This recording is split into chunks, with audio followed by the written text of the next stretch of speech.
La Fiscalía acusó de obstrucción a la justicia al expresidente de la Judicatura, Wilman Terán, y al vocal Javier Muñoz, y pide prisión preventiva para ambos. Dos jueces de la Corte Nacional de Justicia fueron convocados a la Fiscalía para dar su versión en las investigaciones del caso Metástasis. El puente que conecta a Pichincha, Santo Domingo y Esmeraldas sobre el Río Blanco entró en funcionamiento luego de 9 meses de su destrucción.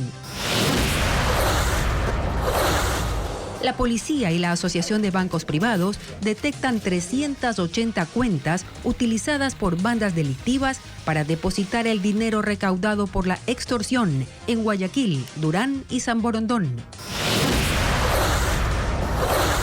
Las autoridades emiten una advertencia de oleaje en 41 playas del país durante el feriado de fin de año y hasta el 5 de enero.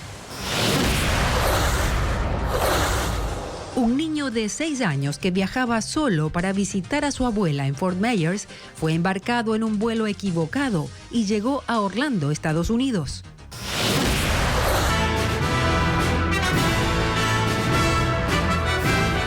Amigos, buenas tardes. Comenzamos Televistazo con el pedido de la Fiscalía de prisión preventiva para el expresidente de la Judicatura, Wilman Terán.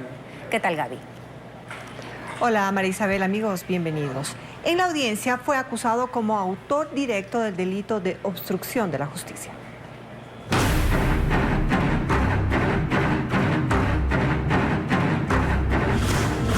Metástasis, la infiltración narco.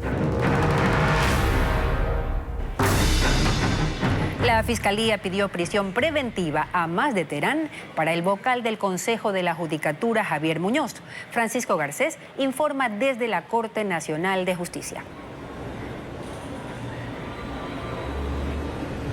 Sí, María Isabel, amigos, buenas tardes. Es el pedido que ha hecho el fiscal subrogante Wilson Toainga en esta audiencia que hasta este momento se desarrolla aquí en la Corte Nacional de Justicia. Es una audiencia de formulación de cargos en un caso de obstrucción a la justicia que se ha llevado hasta el momento toda la mañana y donde se acusa al expresidente del Consejo de la Judicatura, Wilman Terán, además de a Javier Muñoz, como ya lo hemos dicho, quien sigue en funciones como miembro del Consejo de la Judicatura.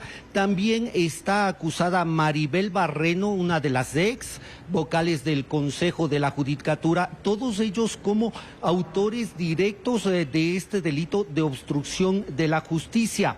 También se acusa a 4 funcionarios, altos funcionarios del Consejo de la Judicatura como cómplices de este delito. El fiscal Toainga ha sustentado la acusación, ha emitido las pruebas que considera la Fiscalía que existen sobre este delito y ha pedido efectivamente la prisión, que se ratifique una nueva prisión preventiva para Wilman Terán, quien como conocemos se encuentra cumpliendo otra prisión preventiva en el caso Metástasis, y también contra Javier Muñoz. Además ha pedido medidas alternativas contra Barreno, a quien se ha solicitado la prohibición de salida del país, además de una imposibilidad para enajenar bienes, y también que se presente periódicamente ante un funcionario judicial. La audiencia sigue en este momento.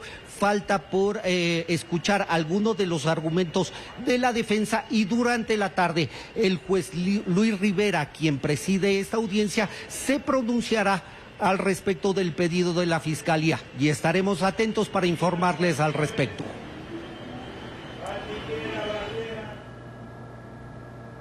Los jueces de la Corte de Justicia, Luis Rivera y Byron Guillén, fueron convocados para dar su versión en la Fiscalía porque aparecen en los chats del caso Metástasis.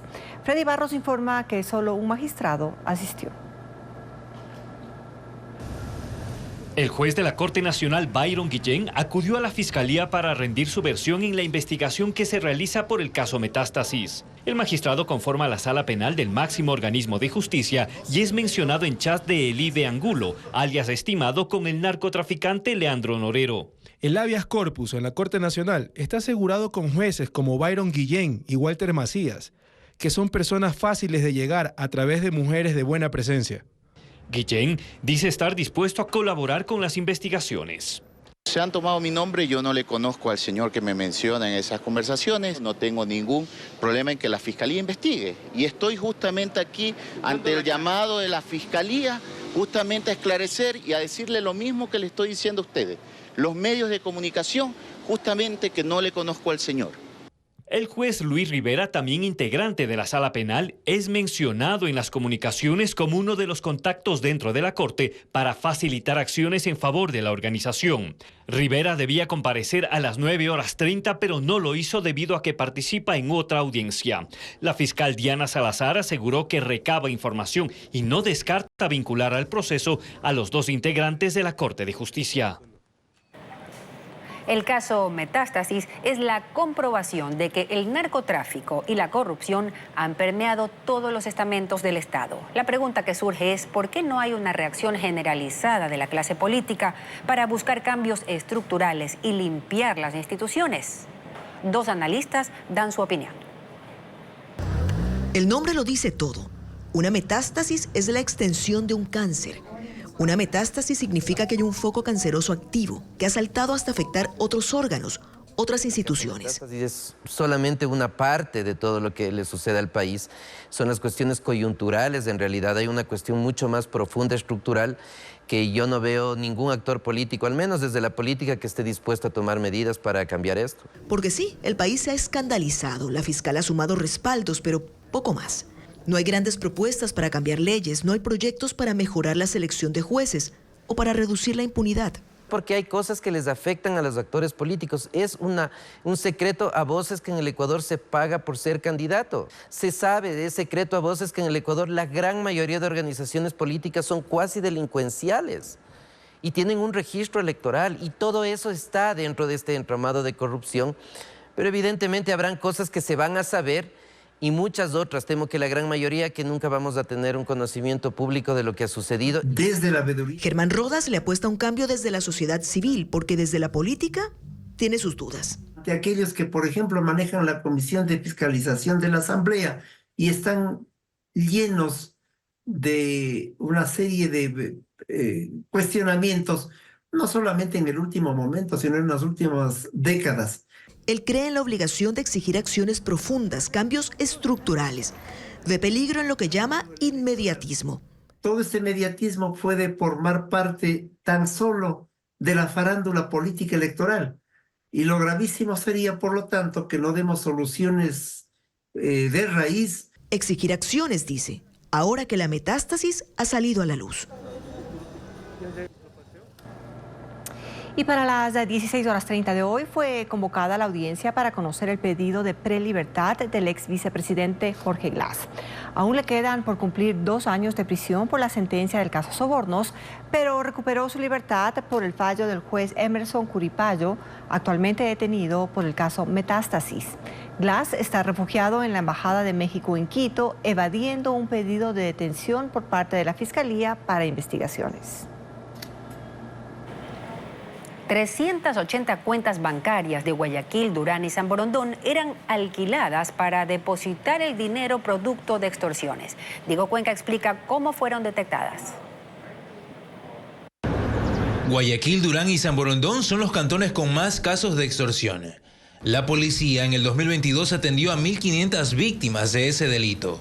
Pero en lo que va de ese año, la cifra se triplicó a 5.786 denuncias, que sirvieron para que los agentes empiecen a rastrear a dónde va el dinero que los delincuentes exigen bajo amenazas. Los uniformados cruzaron esa información con la Asociación de Bancos del Ecuador para seguir los movimientos de las cuentas, donde las víctimas realizan los depósitos, y lograron determinar 380, que son denominadas de alquileres. Marco, yo vivo en Quito, y resulta que comienzan a aparecer depósitos en mi cuenta hechas en Tulcán, en Loja, en Manabí, en Guayaquil. Entonces comienza a llamar la atención de por qué, si yo vivo en Quito y mi operación es solo en Quito, comienzan a aparecerme depósitos de otros lados. Entonces se convierten en transacciones inusuales. Todos estos elementos son analizados en cada transacción y en cada operación que hace un cliente de la banca.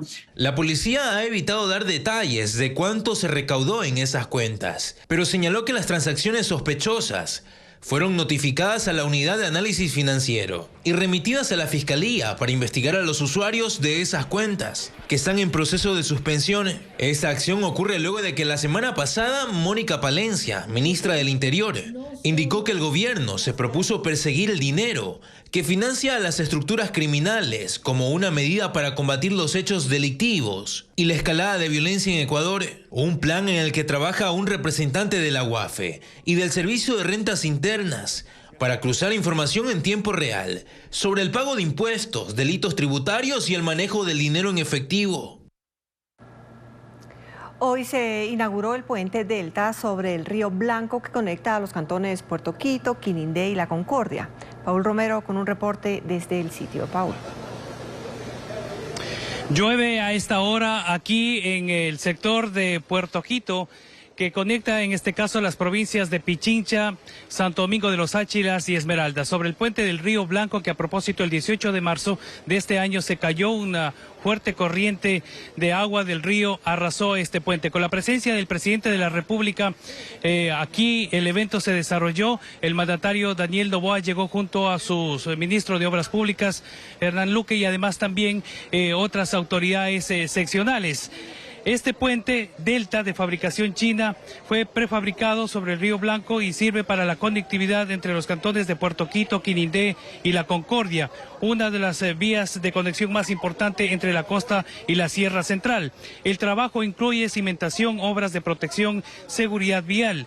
El puente de acero de 125 metros sobre una losa de apoyo fue construido por el Cuerpo de Ingenieros del Ejército con una inversión de $1.400.000. El 18 de marzo del 2023 se cayó este puente y desde ahí más de 4 millones de personas, según datos del Ministerio de Transporte y Obras Públicas, se quedaron sin conexión y lógicamente esto ha generado muchos problemas en el transporte de los productos que se cosechan en esta zona. Es una zona muy agrícola que han tenido muchos inconvenientes para trasladar en este caso sus productos hacia la Sierra Central y concretamente hasta la capital de la República, a Quito. El presidente intervino durante unos 12 minutos aproximadamente en un discurso, señaló que no es una obra del gobierno, sino de todos los ecuatorianos, que inició el presidente cesado, en este caso Guillermo Lasso, y lógicamente esto ha permitido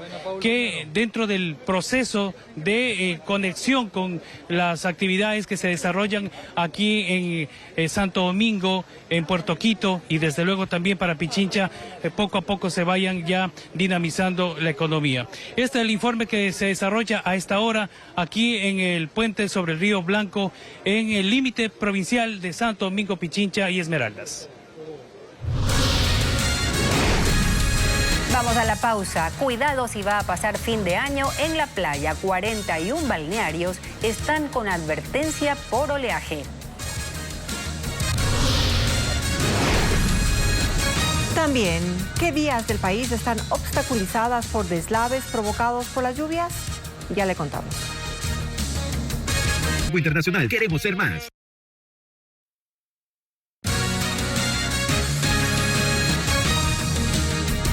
41 playas del país están con advertencia de oleaje hasta el 5 de enero. El mar estará entre ligeramente agitado y agitado, según el INOCAR.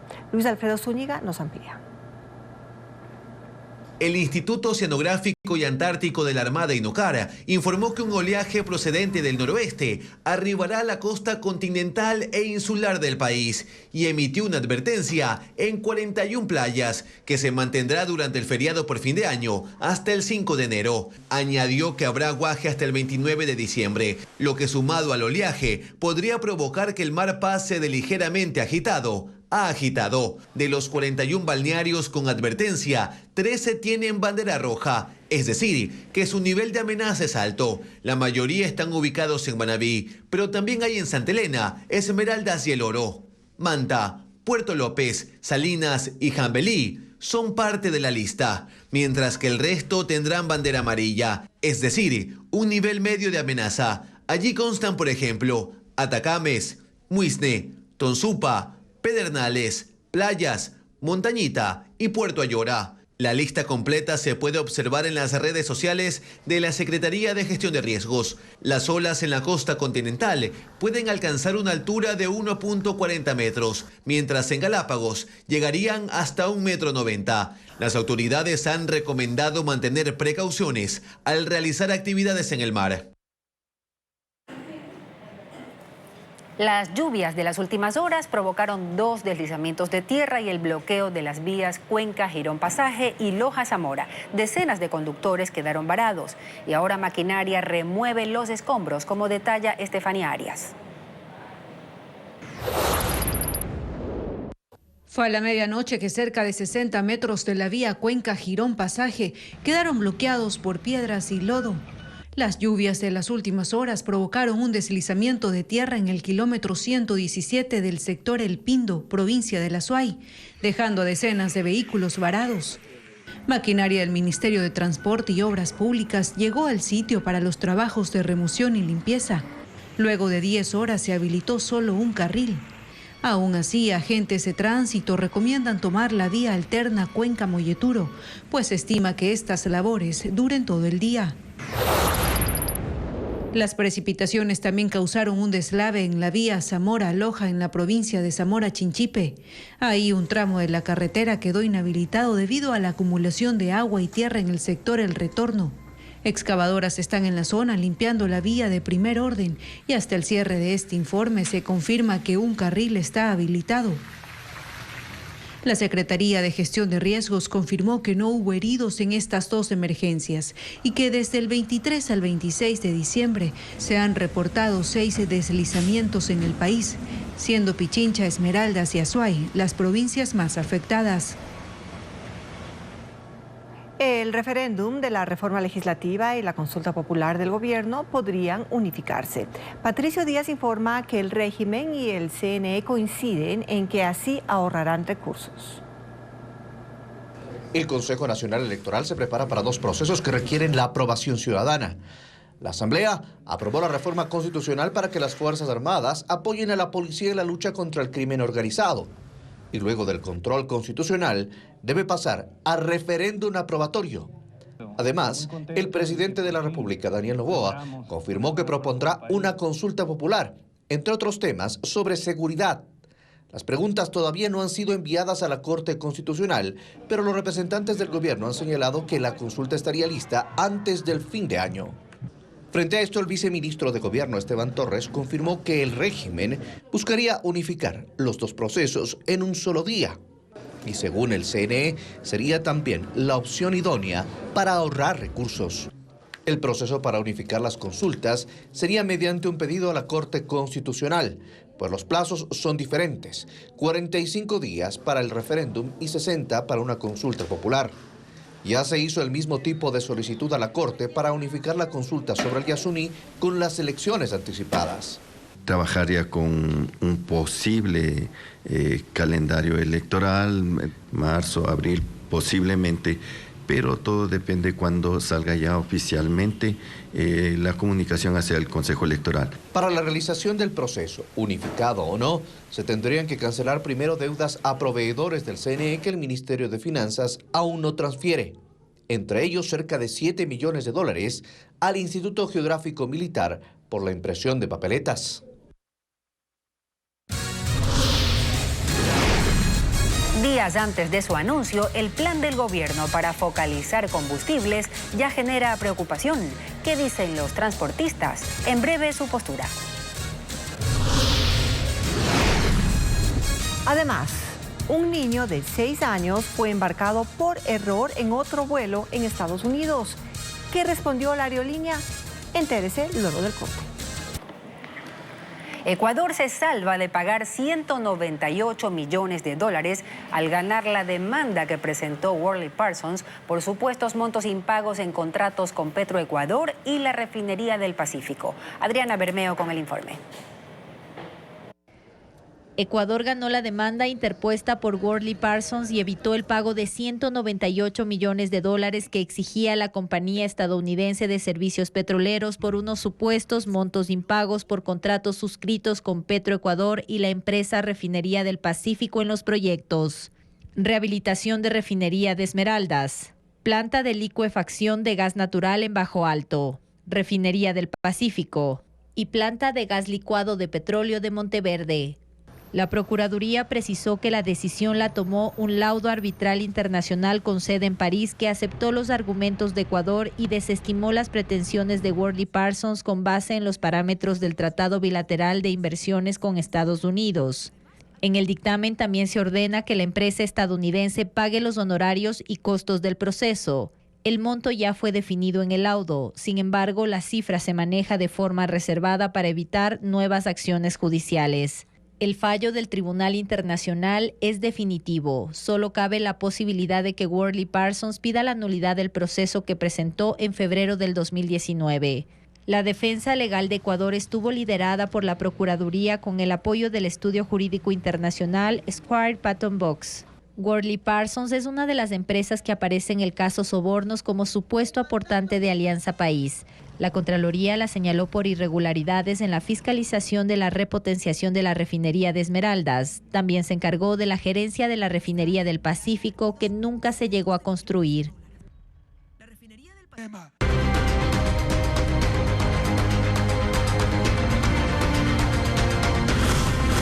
Subsidio. ¿Cómo cerrar la llave?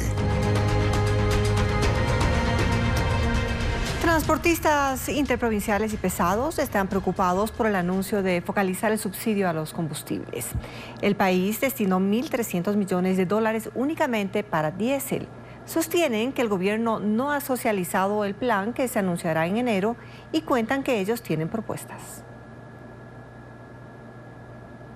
El gobierno anunció que hasta la primera quincena de enero se va a presentar un plan de focalización de los subsidios, pero los transportistas señalan que aunque han tenido reuniones con los ministros de Transporte y de Defensa por temas de seguridad en las vías, sobre los subsidios no han sido consultados. Y ellos dicen que tienen una propuesta. Aspiran a que la focalización llegue acompañada de compensaciones. Exención del IVA en carrocerías, en chasis, en combustible y en neumáticos. 4 productos que se gastan todos los días. Dentro de eso también tenemos en la situación del arancel. Y una cosa más, sostienen que alguien debería asumir el pago de ese 50% de descuento en la tarifa que reciben personas de la tercera edad y estudiantes, porque es un dinero importante. Eso por el lado del transporte interprovincial, pero del lado del transporte pesado se muestran más bien escépticos ante el anuncio gubernamental. Desde la experiencia sostienen que los sistemas de compensación para el transporte en el país no han funcionado. Dentro de la estructura de costos, el costo del combustible es el costo más alto, el más importante. Entonces, realmente el impacto del costo del combustible en la operación de un camión bordea más del 40%. Cuentan además que la actividad de transporte de carga se ha contraído en un 30% debido a la inseguridad en las vías y que no es este el mejor escenario para focalizar el subsidio al diésel, sin afectar las tarifas que golpean a la cadena productiva, a los usuarios, a todos. Pero el país tampoco está en condiciones de destinar miles de millones de dólares en subsidiar combustibles, y el gobierno analiza el tema, como le gusta, en absoluto silencio. Y más de $3.000 millones gastará el país este año en subsidiar combustibles. 3 propuestas se plantean para la focalización. El gobierno prevé destinar hasta diciembre de este año $3.190 millones en subsidios a los combustibles. Para reducir este gasto se buscan alternativas de focalización.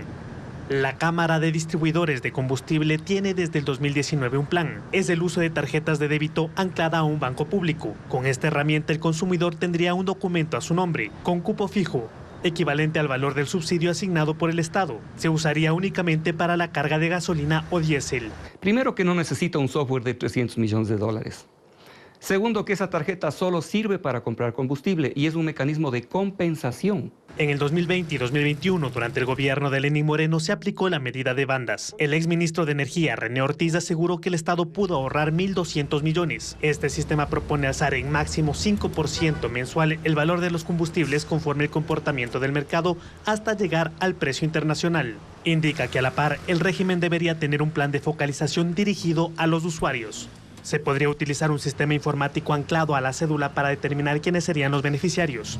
Entran ahí directamente el campesino que necesita, entra a calificarse como estudiante, entra a calificarse como discapacitado, entra a calificarse como tercera edad y automáticamente tiene el subsidio. La eliminación de los subsidios generó protestas violentas en las calles en 2019. El ex vicepresidente Otto Sonnenholzner, quien afrontó el levantamiento, cree que la mejor alternativa es la compensación a sectores vulnerables. Mucho mejor, en mi opinión, por ejemplo, crear una política pública de transporte público gratuito para todos los estudiantes del sistema de educación público, ¿ya? Eso puede costar 300, 400 millones, pero eso alivia directamente a las familias más necesitadas del país. También podrían darse compensaciones directas a indígenas y campesinos. 400, 500 millones para fondos de desarrollo rural y va a tener un efecto mucho mejor que lo poco que le llegan los subsidios. Estimaciones indican que desde la creación del subsidio a los combustibles en 1974, el Estado ha gastado cerca de 70.000 millones de dólares. Argentina vive hoy una nueva jornada de protestas contra las medidas de ajuste decretadas por el presidente Javier Milei. Los sindicatos rechazan los recortes en el gasto público y el despido inmediato de al menos 5.000 funcionarios. La Federación General del Trabajo y gremios como Polo Obrero dicen que las medidas son inconstitucionales y han planteado reclamos judiciales. La jornada comenzó al mediodía de este miércoles, justamente frente a los tribunales, donde interpusieron las demandas contra el gobierno.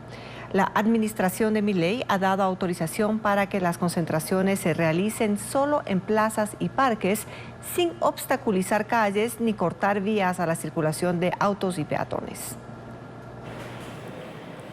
La guerra de Israel contra Hamás en Gaza no terminará este año. El jefe de Estado Mayor de las Fuerzas de Defensa anticipa que el conflicto se mantendrá por varios meses más hasta erradicar a las brigadas que ejecutaron el ataque terrorista en suelo israelí el 7 de octubre. El ejército ha ampliado las operaciones militares y el general Herzi Halevi dijo que no hay atajos cuando se trata de desmantelar completamente una organización terrorista. La guerra en Gaza ha cobrado hasta ahora la vida de 20.000 personas. 2023 es el año más caluroso jamás registrado, con catástrofes e incendios forestales masivos. La crisis obliga a los países a tomar acciones contra el calentamiento global y sus efectos. Ileana Suárez con más. Incendios forestales devastaron la ciudad de Lahaina en la isla de Maui, en Hawái. Los fuegos registrados en Canadá desplazaron espesas humaredas hasta Nueva York. Inundaciones devastadoras en África, en Australia y en el centro de Europa. Y el derretimiento de glaciares en el Ártico fueron anuncios en tiempo real de una crisis climática advertida una y otra vez por Naciones Unidas.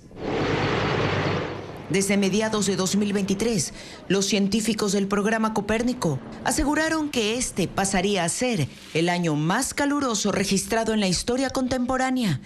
Y lo confirmaron en diciembre. Los expertos creen que los eventos climáticos serán cada vez más extremos y frecuentes, con consecuencias directas en la temperatura de los océanos, migración animal e incluso extinción de especies. Esto supone enormes desafíos. Muchos países esperaban que la cumbre climática realizada en Dubái marque el inicio de acciones necesarias para limitar el calentamiento global. El encuentro concluyó con la determinación de reducir el consumo de los combustibles fósiles y una transición hacia energías renovables. En Estados Unidos, un niño de 6 años que viajaba solo por primera vez fue embarcado en un vuelo con destino a Orlando y tenía que llegar a Fort Myers. La aerolínea tuvo que disculparse por la equivocación. Ran inside the plane María Ramos esperaba la llegada de su nieto Casper, de 6 años, que viajaba desde Filadelfia hacia Fort Myers, en Florida, para pasar Navidad. Pero el niño no salía del avión y ella pidió que lo busquen. Le dijeron que Casper había perdido el vuelo, pero María dijo que ella tenía el registro de la tarjeta de embarque y exigió subir al avión y revisarlo ella misma. Una azafata la acompañó y entonces el pequeño Casper, que tenía un celular, la llamó y le dijo que no la veía en el aeropuerto. Casper había embarcado en otro vuelo y estaba en Orlando. La mujer no podía creer lo que había ocurrido. Se embarcó en su auto y condujo 4 horas para recogerlo. La aerolínea Spirit pidió disculpas a María Ramos y a los padres del niño, a quien reembolsarán los gastos del viaje. Los padres aseguran que hicieron todos los trámites necesarios y de forma correcta para que el pequeño pudiera viajar solo y a salvo.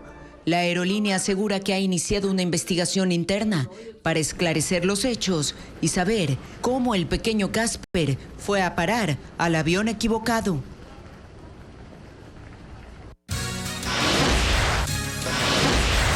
La vicepresidenta Verónica Abad no tendrá seguridad oficial mientras desempeñe su rol como embajadora.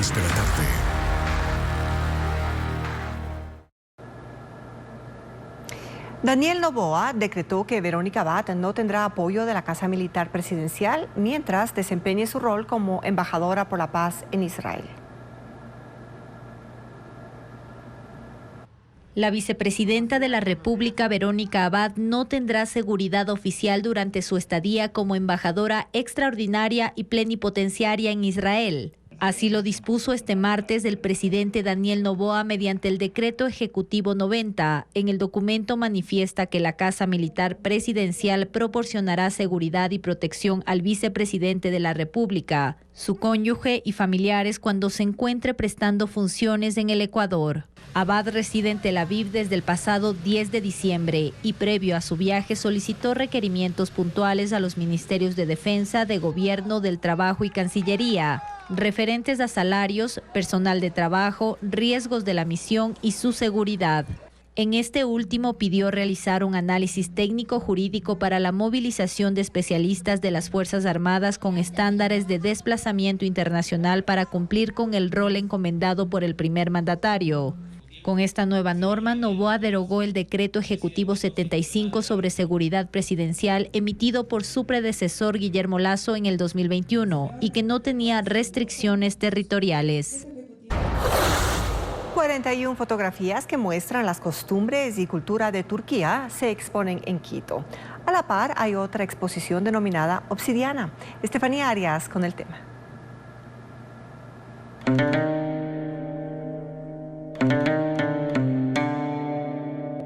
La historia, costumbres, cultura y pasajes de Turquía que atraen la mirada de muchos. Es la exposición fotográfica Las Bellezas de Turquía, que se exhibe en el Centro Cultural Metropolitano de Quito. 41 imágenes que han recorrido el mundo, pues la muestra se ha realizado 15 veces en diferentes ciudades y es la primera vez que se inaugura en América Latina. Fotografías que además enmarcan las celebraciones por el centenario de la República Turca. En este mismo espacio cultural, en la Sala 5, está Obsidiana, Reflejos del Tiempo Difuminado, una exhibición de piezas precolombinas que sumergen en la historia del vidrio volcánico. Esta exhibición nació porque en la Reserva de Arte del Centro Cultural Metropolitano, en la Reserva de Arte Municipal, se encontró el espejo de obsidiana más grande que existe hasta hoy en el Ecuador. ¿Pero en qué era utilizado ese espejo? Los espejos se utilizaban en rituales para establecer una comunicación con el más allá, con otras entidades. Ambas exposiciones estarán abiertas al público de forma gratuita hasta febrero de 2024. El mundo marino de Bob Esponja. ¿Cuál es el estado de las carreteras del país para el feriado de fin de año? Hernán Higuera responde. Varios usuarios se preparan para ir a diferentes destinos en el feriado de fin de año y es necesario que sepan el estado de las vías del país. Este miércoles ha quedado habilitada nuevamente la vía que une a la costa con la sierra. El puente Delta sobre el río Blanco facilitará la salida y retorno de turistas. Hacia Imbabura y Carchi el problema será la congestión vehicular, pero no hay daños en las concesionadas vías. En Imbabura, la vía Salinas Lita registra deslizamiento de arena y pérdida de la mesa en el kilómetro 114. La Otavalo Selva Alegre, kilómetro 26, tiene los mismos problemas y hay que circular con precaución. Está habilitada completamente la Aloac Santo Domingo, que lleva también a destinos como Manabí y Esmeraldas. Quienes prefieren la provincia verde deben saber que en la E20, kilómetro 32, sector de Quinindé, hay un tramo donde se ha perdido la mesa de la vía. En el centro del país se ha terminado con la limpieza del deslizamiento registrado en la cuenca Girón Pasaje, en el kilómetro 117, pero se pide a los viajeros circular con cuidado debido a la presencia constante de lluvias. En Manabí, la vía E15 Puerto López, La Rinconada en el límite con Santa Elena, se pide circular con precaución por trabajos que se efectúan en la carretera. En la ruta Calceta-Tosagua, los autos circulan por una sola vía porque hay pérdida de la mesa. En la misma provincia de Manabí, en la ruta Pedernales-Cojimíes, hay la pérdida del espaldón y parte de un carril por el colapso de una tubería en el kilómetro 7. Sí hay circulación, pero se debe tener cuidado. En Guayas se pide a los usuarios del puente de la Unidad Nacional circular también con precaución por el cierre de 2 carriles que se están reasfaltando, pero hay 3 habilitados. Se espera que hasta el viernes los trabajos estén concluidos. En Tungurahua hay que tener cuidado al transitar por el kilómetro 43 y 48 de la vía Baños Puyo, debido a que hay un socavamiento de un talud con afectación a la vía. Pero sí hay paso por un carril con precaución. Y quienes van hacia la provincia de Bolívar deben saber que en la ruta Guaranda-Balsapamba, kilómetro 50, hay la reconformación de la vía y las autoridades piden precaución. En Chimborazo hay pérdida de la vía en el sector Casual, esto en la Riobamba-Balvanera-Salausí, Guasuntos Chunchi, y solo se permite el paso de vehículos de hasta 3.5 toneladas. Para quienes prefieren la ruta de las provincias amazónicas, fue habilitado el puente sobre el río Hondachi, por lo que la vía que une Pichincha, Napo y Orellana está habilitada. El conductor que atropelló a un abuelo y sus 2 nietos en la vía a la costa en junio, justo en el Día del Padre, fue sentenciado a 10 años de prisión. Familiares y amigos de las víctimas hicieron un plantón fuera de la unidad judicial, pues exigían la pena máxima de 15 años. María Belén Goncalves sigue el caso. 6 meses después del fatal accidente ocurrido en la vía a la costa, la justicia emitió una sentencia. 10 años de cárcel deberá cumplir el conductor que arrolló y causó la muerte de don Bosco Mora, de 72 años, y de sus nietos de 15 y 17 años, el pasado 18 de junio, cuando salieron a andar en bicicleta. Con dolor e indignación, los padres de los adolescentes denunciaban la semana pasada que la audiencia de juzgamiento fue diferida en 4 ocasiones y pedían la pena máxima, que es de 15 años, para estos casos. Para Bosco Mora, padre de los menores fallecidos, la demora de este proceso judicial agudizó el trauma psicológico de la familia ocurrido el Día del Padre. Héctor Gabriel Vanegas, abogado de la familia, aseguró que seguirán exigiendo la pena máxima para el responsable. Ayer en la tarde, familiares y amigos de las víctimas realizaron un plantón en el parqueadero de la unidad judicial ubicada en la Albán Borja para rechazar la sentencia que para ellos aún sigue siendo injusta. Televistazo continúa recorriendo la ruta de los monigotes gigantes del suburbio de Guayaquil. Y ahora es el turno del Duende, Optimus Prime y Bob Esponja, personajes que fueron creados desde agosto, como reporta Vanessa Robles. Leprechaun es el duende maldito de cartón que con sus 10 metros de alto cautiva a los aficionados del terror y suspenso en las calles 16 y Ayacucho. Los acabados del muñeco dan la apariencia de una mirada intensa que se mantiene durante el día y por la noche se mezcla con el humo que sale de su boca.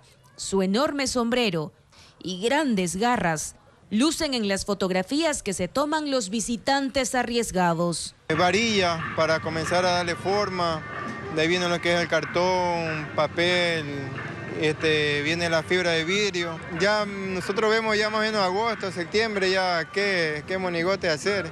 En la 10ª y Ayacucho, en cambio, se construyó el santuario del líder de los Transformers, Optimus Prime, una especie extraterrestre rival de los Decepticons, que defenderá el suburbio de las fuerzas enemigas. Plumafón, cartones, 4 llantas viejas, tubos de plástico, 7 galones de pintura y un motor son las piezas que usó Charlie para el monigote de 8 metros de alto. Ya nosotros no quemamos, nosotros lo que hacemos es desarmarlo y lo que se puede reciclar se recicla y lo que no se desecha. 5 personajes de fondo de bikini dejaron el mar para posar en las calles Medardo Ángel Silva entre la 15 y la 16. La elaboración de Bob Esponja, Gary, Calamardo, Arenita, Patricio y Plankton, que llegan a los 4 metros de alto, empezó en agosto. Carlos Zapata, actor de teatro, está detrás de las esculturas de papel. Aquí trabaja mi familia, mi esposa, mis hijos y hasta mis nietos también me acompañan a hacer aquí. Las calles no se cerrarán al tránsito vehicular. A diario, en promedio, 1,000 personas visitan cada monigote gigante. Aunque son 16 los que forman parte de la ruta, hay más de 30 muñecos que superan los 5 metros de alto, ubicados en esa zona de Guayaquil.